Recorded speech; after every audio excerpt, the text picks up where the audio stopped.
Dear students, I am Rudresh Rodolli, Assistant Professor of English.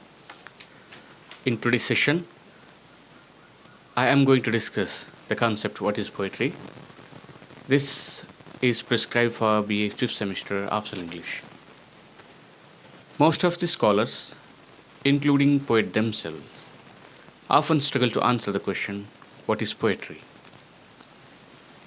The question, what is poetry, is one of the fundamental questions of poetics. The critics have tried to answer the question in the light of philosophy, spiritualism, aesthetics, and linguistics. Sometimes the word poetry is used synonymously with the word literature itself. Poetry is a collection of words that expresses an emotion or idea. But that doesn't mean every collection of words is poetry.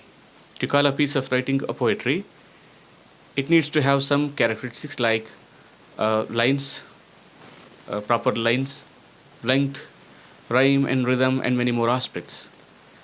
The terms poetry, poem, poetic, and poetic seems to be necessarily frequent in critical writing, but they are different in their meanings. They are not same.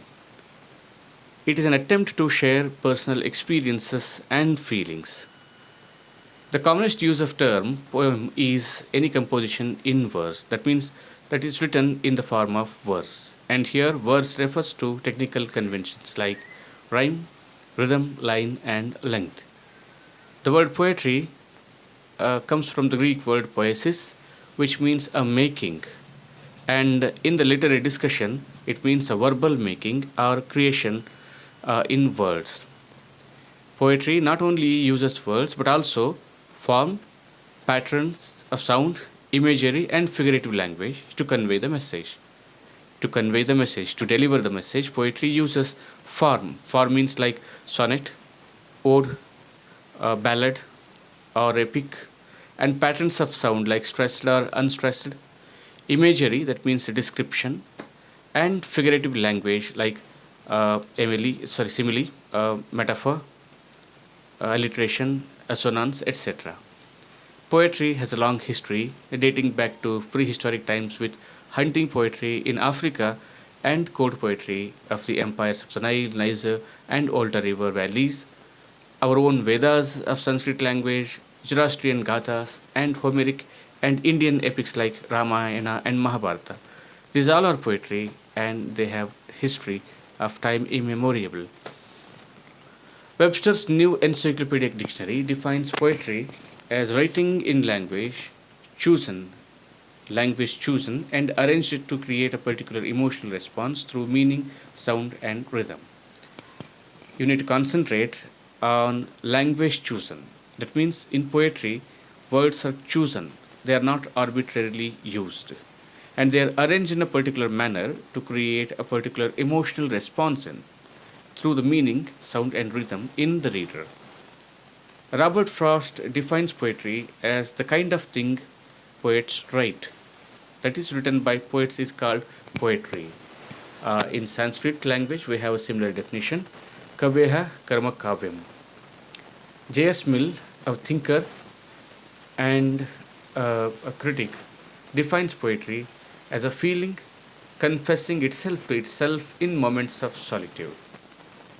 An important romantic poet, William Wordsworth, in his preface to Lyrical Ballads, defined poetry as the spontaneous overflow of powerful feelings. It takes its origin from emotions recollected in tranquility. It doesn't mean that poet write at the spur of the moment, but he writes after prolonged meditation. Poetry is not an emotional outburst, so to speak. At another place, William Wordsworth defines poetry as the breath and finer spirit of all knowledge. Matthew Bernard, who was a poet himself and a critic, defines poetry as simply the most beautiful, impressive, and widely effective mode of saying things. According to him, it's a medium of saying things. It's a medium, it's a way to express thoughts in a beautiful and impressive and effective manner. Again, Matthew Arnold in another place defines poetry as the criticism of life, which is a more philosophic definition. P.B. Shelley, a romantic poet, defines it as the record of the best and happiest moments of the happiest and best mind. Then, what are the characteristics of poetry? These characteristics that we are going to discuss now have already come in the definitions. Let us see them. Poetry uses concentrated language. Less words, more meaning. Sometimes you might have read some poems which are very small, but they have different layers of meaning. It's because it is a concentrated language, carefully chosen language. And there are very less words, but more meanings. All words are chosen carefully, and words are chosen for their sound and layers of meaning, different meanings. Often poetry uses language in a beautiful, creative, and expressive way. It uses strong feelings and emotions, as Wordsworth said. It is to express emotion and feeling. And words are internally arranged in stanzas. Poetry has rhythm and rhyme, proper rhythm and rhyme, and we call them the elements of poetry. We shall discuss further them in our next discussion. Poetry contains imagery, symbolism, personification, etc., and sound effects like alliteration, onomatopoeia, assonance, etc. It comes in different forms and patterns. There are different forms of poetry and in different pattern.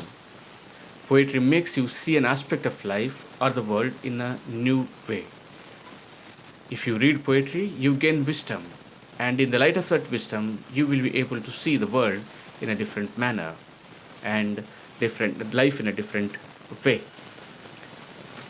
Thank you for watching this, and we shall continue the discussion in the next part, where we are going to discuss elements of poetry. Thank you.